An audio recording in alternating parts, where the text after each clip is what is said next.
আসসালামু আলাইকুম। বর্তমানে বাংলাদেশের রাজনৈতিক অবস্থা আবারও উত্তাল হয়ে পড়েছে। তো এরই মধ্যে এখন যে বিষয়টি সবচেয়ে বেশি আলোচনা হচ্ছে সেটা হচ্ছে আওয়ামী লীগকে নিষিদ্ধ করার প্রক্রিয়া চলছে। তো আজকের এই ভিডিওতে আমরা আলোচনা করব যে আসলে বর্তমান সময়ে আওয়ামী লীগকে নিষিদ্ধ করা কতটুকু যৌক্তিক হবে। এই যে আওয়ামী লীগ নামক সংগঠন, আসলে বর্তমানে আওয়ামী লীগকে নিয়ে আলোচনা করলে কিন্তু একটা সমস্যা।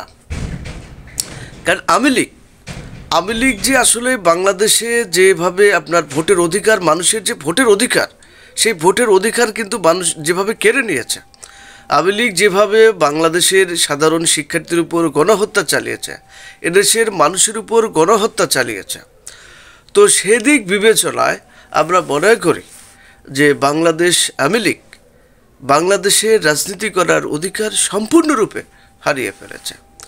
আমরা দেখেছি যে শুধু এই বাংলাদেশের পলিটিক্যাল বিষয় নয়, বাংলাদেশের ধর্মীয় বিষয়, এডুকেশন বিষয়, শিক্ষা বিষয়ে তারা কিন্তু ষড়যন্ত্র করেছে।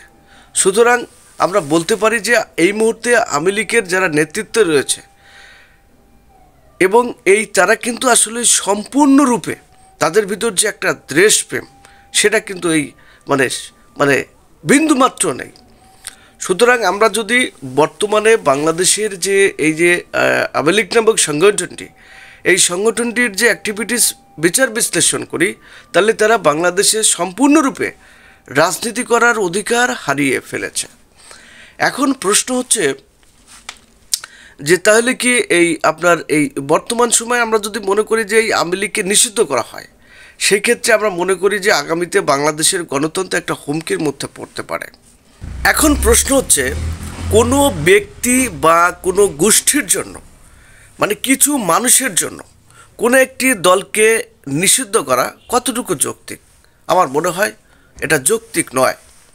তো এই দলের সাথে যুক্ত থেকে যারা অপরাধ করেছে তাদের প্রত্যেককে আপনার গ্রেপ্তার করতে হবে সুষ্ঠু, অবাধ এবং সুন্দর একটা ভোটের জন্য।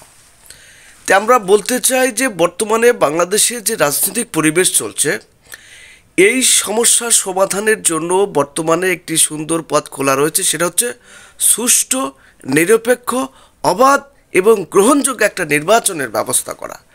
এবং আমরা মনে করি এই সুষ্ঠু, সুন্দর, নিরপেক্ষ একটা ভোট হলে আমরা মনে করি বাংলাদেশের যে বর্তমানে যে রাজনৈতিক উত্তেজনা রয়েছে, ইয়া পরিসমাপ্তি ঘটবে। তো এখন এই সামনে যে একটা সুষ্ঠু নিরপেক্ষ ভোট হবে, এর জন্য আসলে যারাই হুমকি মনে হবে, যাদেরকেই হুমকি মনে হবে, তাদেরকেই কিন্তু আসলেই গণগ্রেপ্তার করতে হবে শুধুমাত্র সুষ্ঠু নিরপেক্ষ ভোটের জন্য।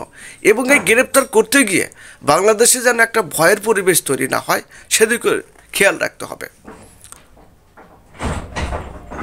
তো সবাই ভালো থাকবেন।